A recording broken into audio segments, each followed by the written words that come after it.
بچه خوش اومدید به این ویدیو. میلانه اینو بزنم. کسی به من بگه نوب گردنشو میزنم.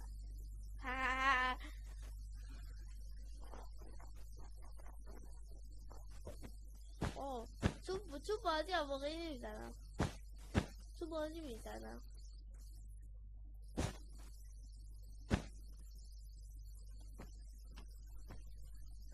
خب الان یه دوستی دارم به اسم مرزاد.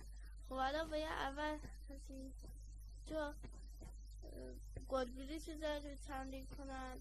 من موضوع مخصوص دارم.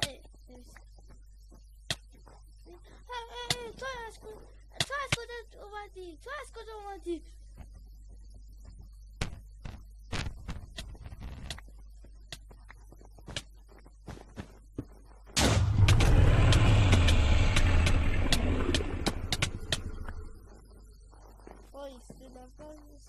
چهار درس کردی؟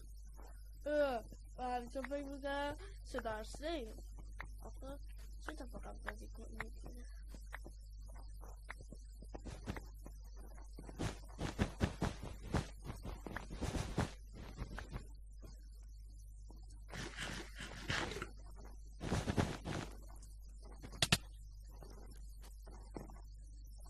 خوشم بازی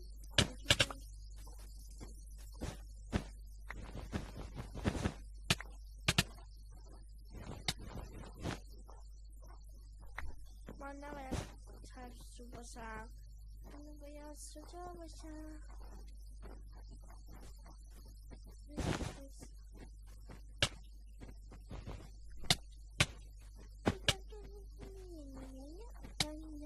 آی نه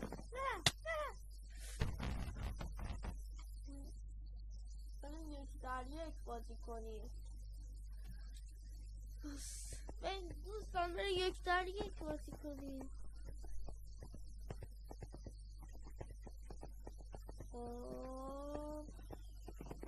موزه از سکر چشکوه 6 دکمه است.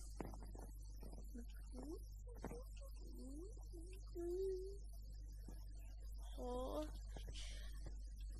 کسی بگه من نوپم این کار بازی کنم. الان نگاه کنید این کار رو میکنم.